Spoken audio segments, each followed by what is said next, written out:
జిల్లా మహిళా సమాఖ్య ఆధ్వర్యంలో నారాయణపేట జిల్లా సమాఖ్య సభ్యులందరూ కలిసి రాష్ట్ర ప్రభుత్వ సహకారంతో దేశంలోనే మొట్టమొదటిసారి ఒక పెట్రోల్ బంకు నిర్వహణలో భాగంగా ఈరోజు ఈ పెట్రోల్ బంకును మనం ప్రారంభించుకోవడం జరిగింది. ఈ కార్యక్రమానికి పెద్దలు దామోదర్ రాజనరసింహ గారు, పెద్దలు జూపల్లి కృష్ణారావు గారు, పొంగులేటి శ్రీనివాస్ రెడ్డి గారు, మా అక్క సీతక్క గారు, పార్లమెంట్ సభ్యులు డికే అర్ణమ్మ గారు, స్థానిక శాసనసభ్యులు పర్ణిక గారు, శ్రీహరి గారు, శంకర్ గారు, వంశీకృష్ణ గారు, చీఫ్ సెక్రటరీ గారు, ఇతర అధికారులందరూ ఈరోజు ఈ కార్యక్రమంలో పాల్గొని ప్రజాపాలనలో ఈ ప్రభుత్వంలో మహిళలకే మొట్టమొదటి ప్రాధాన్యత ఉంటుంది, మహిళా ఆత్మగౌరవంతో బ్రతికినప్పుడే ఆ కుటుంబం గ్రామంలో ఆత్మగౌరవంతో తలెత్తుకొని తిరగగలుగుతుంది అని చెప్పి సంపూర్ణంగా ఈ ప్రభుత్వం విశ్వసిస్తుంది. అందుకే ఈరోజు మహిళల్ని తమ కాళ్ళ మీద తాము నిలబడి 10 మందికి చేయుతను సహాయాన్ని అందించే విధంగా ఈరోజు ప్రభుత్వం ప్రణాళికలు తీసుకుంటుంది. ఈరోజు మహిళ దగ్గర 10 రూపాయలు ఉంటే మొట్టమొదట తమ పిల్లల చదువుల కోసం ఖర్చు పెడతారు. ఆ తర్వాత పిల్లలను ఎదగడానికి, పిల్లలు ఆరోగ్యవంతంగా ఉండడానికి, వాళ్ళకు ఒక సంస్కారం నేర్పడానికి ఖర్చు పెడతారు. ఆ తర్వాత కుటుంబము 10 మంది ముందు గౌరవంతో బ్రతకడానికి అవసరమైన విధంగా ఖర్చు పెడతారు. కానీ అదే ఇంటి ఆయన చేతిలో 10 రూపాయలు ఉంటే సాయంత్రం పోయి బెల్ట్ షాపులు ఇచ్చొస్తాడు.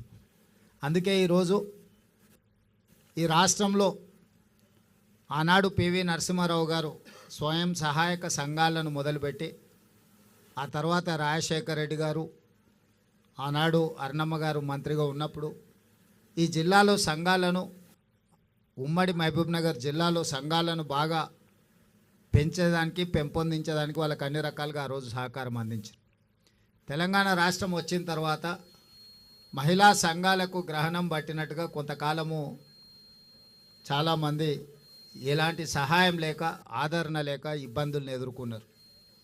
కానీ మన ప్రభుత్వం ఏర్పడిన వెంబడే మొట్టమొదట మళ్ళీ మహిళా సంఘాలను పునరుద్ధరించాలి, మహిళలను ఆర్థికంగా బలోపేతం చేయాలి అని చెప్పి ఈరోజు కొత్త సంఘంలో సభ్యులను చేర్చుకుంటూ ఈ సంఘాలకు అవసరమైన బ్యాంక్ లింకేజ్లతో పాటు ఇతర వ్యాపార నైపుణ్యాన్ని కూడా నేర్పాలి అని చెప్పి ఈరోజు ప్రభుత్వం నిర్ణయం తీసుకున్నది. అందుకే మీకు పావలా వడ్డీ కానీ, జీరో వడ్డీ కానీ, ఇవి ఏవైతే పెండింగ్ ఉన్నాయో వాటి అన్నిటినీ ఒకటొకటిగా పరిష్కరించుకుంటూ, అదేవిధంగా కొత్తగా సంఘంలో సభ్యులను చేర్చుకుంటూ వచ్చినాం. ఈరోజు రాష్ట్రంలో మహిళా శక్తి 67 లక్షల మంది చేరిండ్రు. ఈరోజు ఇందిరా మహిళా శక్తిలో 67 లక్షల మంది సభ్యులు ఉన్నారు. నేను మా సీతక్కతో విజ్ఞప్తి చేసిన, అక్క 1 కోటి మందిని, తెలంగాణ రాష్ట్రంలో 1 కోటి మంది మహిళలను కోటీశ్వరులను చేయడమే నా బాధ్యత అని చెప్పి నేను సీతక్కకు చెప్పడం జరిగింది. ఇది మాటలతో కాకుండా ఇంతకుముందు ఆడబిడ్డలు చెప్పిండ్రు, అమ్మ ఆదర్శ పాఠశాల మాకే ఇచ్చిండ్రు, అదేవిధంగా బట్టలు కుట్టే కార్యక్రమాన్ని మాకే ఇచ్చిండ్రు. ఈరోజు ఐకేపీ కేంద్రాలు మీ ఆధ్వర్యంలోనే నడుస్తున్నాయి. పెట్రోల్ బంకులు ఈరోజు వ్యాపారం చేసుకోవడానికి ఇచ్చిండ్రు. అదేవిధంగా ఆర్టీసీలో బస్సులు, గతంలో ప్రైవేట్ సంస్థలు, పెద్ద పెద్ద కార్పొరేట్ సంస్థలు బస్సులు కొని కిరాయికి ఇచ్చేది ఆర్టీసీకి. ఈరోజు మహిళా సంఘాల నుంచి ఆర్టీసీ బస్సులు కొనడానికి అన్ని రకాల సహకారం అందించి 600 ఆర్టీసీ బస్సులు ఈరోజు మహిళా సమాఖ్య వాళ్ళ ఆర్టీసీకి ఈరోజు కిరాయికి నడిపే పరిస్థితి వచ్చిందంటే 600 బస్సుల యజమానులను ఈరోజు ఆడబిడ్డల్ని తయారు చేసినాం. ఇదే కాదు, ఇంతకుముందు అదానీ అంబానీలు సోలార్ పవర్ ప్లాంట్లు పెట్టేది, పెద్ద పెద్ద కార్పొరేట్ సంస్థలు పెట్టేది, టాటాలు, బిర్లాలు సోలార్ పవర్ ప్లాంట్లు పెట్టుకొని ప్రభుత్వాలకు విద్యుత్తు సరఫరా చేసేది. మొట్టమొదటిసారి దేశంలోనే మన తెలంగాణ రాష్ట్రంలో 1000 మెగావాట్ల సోలార్ పవర్ ప్లాంట్లను పెట్టే అవకాశం, అనుమతి ఒప్పందాలను ఈరోజు మహిళలతో చేసుకున్నాం. అదానీ అంబానీలతోని పోటీపడి సోలారు విద్యుత్ ఉత్పత్తి చేసే వ్యాపారాన్ని మా ఆడబిడ్డల చేతికి ఈరోజు మన ప్రభుత్వం అందించింది. ఇదే కాదు, మీకు అందరికీ తెలుసు, హైటెక్ సిటీ ప్రాంతంలో భూమి ఉంటే గజం లక్షలలో వలుకుతుంది. అదే హైటెక్ సిటీ పక్కన శిల్పారామం నానుకొని 3.5 ఎకరాల భూమిని ఇవాళ 150 స్టాల్స్ను పెట్టి మహిళా సంఘాలు అక్కడ మీ ఉత్పత్తులను అన్నిటిని కూడా మీరు రాష్ట్రం నలుమూలలో మీరు చేసిన ఉత్పత్తులను ప్రపంచంలో దిగ్గజాలు అయిన కంపెనీలు ఏ విధంగా మార్కెటింగ్ స్ట్రాటజీ వాడతాయో ఈరోజు శిల్పారామం పక్కనే కొన్ని 100 కోట్ల రూపాయల విలువ చేసే భూమి హైటెక్ సిటీకి ఆనుకొని 3.5 ఎకరాల భూమి 150 స్టాల్స్ కట్టి పెద్ద ఎత్తున మన గవర్నర్ గారు అందరూ వచ్చి అక్కడ ప్రారంభించినాం. అంటే మీ యొక్క నైపుణ్యాన్ని మీరు ఏవైతే ఉత్పత్తులను మీరు గ్రామాలల్లో చాలా మారుమూల ప్రాంతాలలో తయారు చేస్తున్నారో ఇవన్నీ మీరు మార్కెటింగ్ చేసుకోవడం కోసం మీకు కూడా ఏ ఐటీ కంపెనీలు, విప్రో, ఇన్ఫోసిస్లు, పెద్ద పెద్ద కంపెనీలు ఏవైతే హైటెక్ సిటీ పక్కన ఉన్నాయో వాళ్ళతో పాటు సరి సమానంగా మా ఆడబిడ్డలకు 3.5 ఎకరాలు కొన్ని 100 కోట్ల రూపాయలు విలువ చేసే భూములు ఇచ్చి అక్కడ స్టాల్స్ మొత్తం ప్రభుత్వం పెట్టించింది. ఇవాళ మీరు తయారు చేసిన ఉత్పత్తులు శిల్పారామంకి వచ్చిన వాళ్ళు సెలవు దినాలల్లో ఎంత గొప్పోలైనా అక్కడికి రావాలంటే వచ్చి మీరు తయారు చేసిన ఉత్పత్తులను కొనుక్కునేటట్టు ఈరోజు మీకు శిల్పారామం పక్కనే ఒక పెద్ద వ్యాపార కేంద్రాన్ని ఇవాళ మీకు ఇవ్వడం జరిగింది.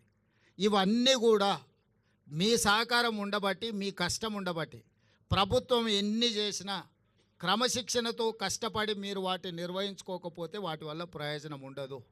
ఇవాళ మా ఆడబిడ్డలు కష్టపడి కుటుంబాన్ని ఒక పక్కన నడిపిస్తూనే, పిల్లలను చదివించుకుంటూనే, ఇంటాయన ఒకవేళ అటు ఇటు దారి తప్పిన కుటుంబం భారాన్ని మోస్తూనే ఈరోజు ఈ వ్యాపారాలన్నీ మా ఆడబిడ్డలు చేస్తున్నారు.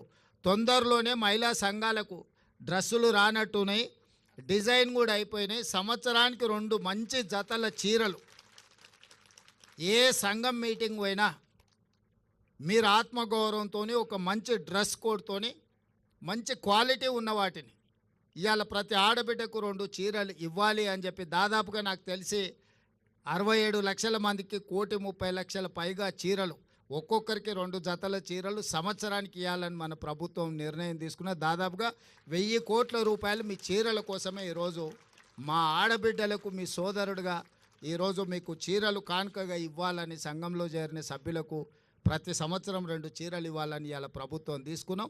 వాటి కూడా చాలా నాణ్యతతోని గతంలో పిట్టలను బెదిరించడానికి పొలాల కాడ కట్టే చీరలు ఇచ్చారు. చీరలు ఇవ్వగానే తీసుకుపోయి మన జొన్నసేన్ కాడనో లేకపోతే మన సద్దసేన్ కాడనో, మన దగ్గర ఎక్కువ కదా పిట్టలు వాళ్ళకు ఉండడానికి అవి తీసుకొని పోయి బెదురు కోసం కట్టేటోళ్ళం. అట్లా కాకుండా ఇవాళ మన సొంత ఆడబిడ్డ పండుగ పూట ఇంటికి వస్తే ఎట్లయితే మనం బట్టలు పెడతాం అంత నాణ్యతతో కూడుకున్న 2 జతల చీరలు సీతక్క నాయకత్వంలో ఈరోజు మీకు ఆ చీరలు కూడా ఇవ్వాలని మన ప్రభుత్వం నిర్ణయం తీసుకున్నది. ఇవన్నీ కూడా మీ ఆశీర్వాదం ఉండబట్టి, మీరు అండగా నిలబడబట్టే ఇన్ని కార్యక్రమాలను మనం చేసుకుంటున్నాము. ఇవన్నీ భవిష్యత్తులో ఇంకో కొనసాగాలి అంటే మీరు సంపూర్ణంగా మద్దతు పలకాలి. ఏ కుటుంబం కూడా ఒకటే రోజు ఒకటే సంవత్సరంలో అన్ని సమస్యలు తీరవు. మనం ఇల్లు కట్టాలన్నా, ఇంటి ముందర అలుక్కోవాలన్నా, పండుగ చేసుకోవాలంటే కూడా ఇల్లు అలకంగానే పండుగ అవుతుందని పెద్దలు అన్నారు కదా. అట్లనే ఒక్కొక్కటి పరిష్కరించుకుంటూ వస్తున్నాం. మళ్ళీ చాలా రోజులకు మళ్ళీ మిమ్మల్ని ఒంటింటికే పరిమితం చేసిన పరిస్థితి నుంచి మళ్ళీ బయటకు వచ్చి మీరు మీ స్వయంగా మళ్ళా పనులు కార్యక్రమాలు తీసుకునే స్టేజ్కి ఈరోజు మనం వచ్చినాం. ఇక్కడ నుంచి ఇంకా వ్యాపారంలో వేగంగా ముందుకు పోవడానికి అవసరమైన ప్రణాళికలు చేస్తాం.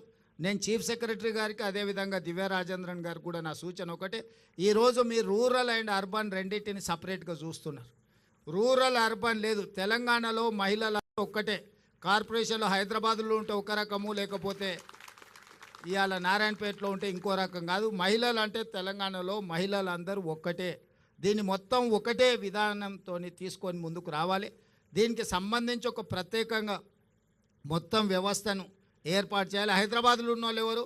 మా నారాయణపేట, మక్తల్ నుంచో, లేకపోతే దేవరకద్ర నుంచో, కొడంగల్ నుంచో, లేకపోతే కల్వకుర్తి, అచ్చంపేట నుంచో, మక్తల్ నుంచి పోయిన వాళ్ళే హైదరాబాద్లో ఉన్నారు. ఎవరు ఉన్నా మన చుట్టాలే కదా, మనోళ్ళే కదా ఎవరైనా, ఇక్కడైనా అక్కడైనా. అందుకే ఇప్పుడు అర్బన్ వేరు, పట్టణ ప్రాంతాలు వేరు, గ్రామీణ ప్రాంతాలు వేరు మహిళా సంఘాలకని గత ప్రభుత్వం నిర్ణయాలు ఉన్నాయి. ఇప్పుడు అట్లా కాకుండా మహిళలు అంటే మహిళలందరూ ఒక్కటే. తెలంగాణ రాష్ట్రంలో 1,00,00,000 మంది మహిళల్ని స్వయం సహాయక సంఘాలలో సభ్యులుగా మార్చాల్సిన అవసరం ఉన్నది. మన చుట్టాలు ఎవ్వరున్నా సంఘాలలో చేర్చండి. కోటికి మనం చేర్చుకోవాలి. ఏదో ఒక రోజు అవకాశం వచ్చే రోజు అందరు మహిళల్ని హైదరాబాద్లో మహిళా శక్తి ఔటర్ రింగ్ రోడ్ మొత్తం మన 1,00,00,000 మంది మహిళల్ని ఔటర్ రింగ్ రోడ్ మొత్తం మీద మొత్తం అందరం మనం వచ్చి మన శక్తి మన బలాన్ని ప్రదర్శించేటట్టు చేద్దాం.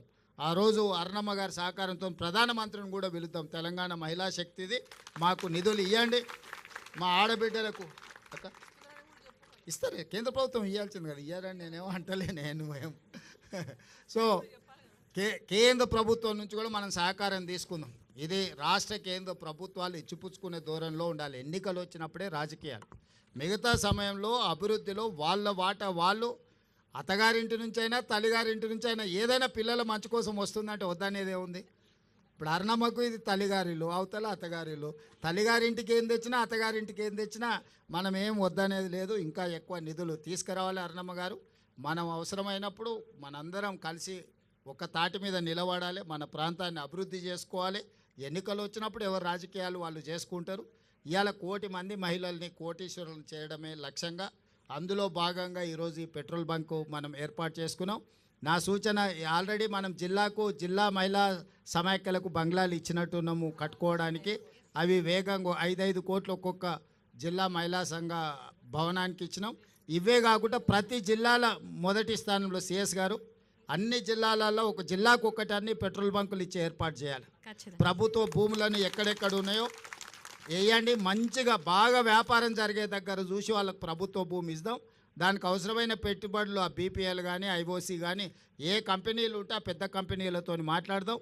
అరుణమ్మ గారి సహకారం కూడా తీసుకుందాం. ఎందుకంటే కేంద్ర ప్రభుత్వానికి సంబంధించిన సంస్థలు అవి, వాళ్ళ నుంచి కూడా పెట్రోల్ కానీ దీనికి కానీ ఏమేం కావాలనో మొదట జిల్లా స్థాయిలో చేద్దాం. తర్వాత కనీసం ఒక్కొక్క అసెంబ్లీకి ఒక్కటన్నా మనం ఈ పెట్రోల్ బంకులు పెట్టించేస్తే ఆ లోకల్ సమైక్యాలకు ఆర్థిక సమస్యలు తీరుతాయి. వాళ్ళ నిర్వహణ కోసం కానీ వాళ్ళ ఇల్లు అంటే వాళ్ళ ఆఫీస్ కానీ వాళ్ళ రెగ్యులర్ మీటింగ్లకు కానీ ఎలాంటి ఇబ్బంది లేకుండా ఉంటుంది.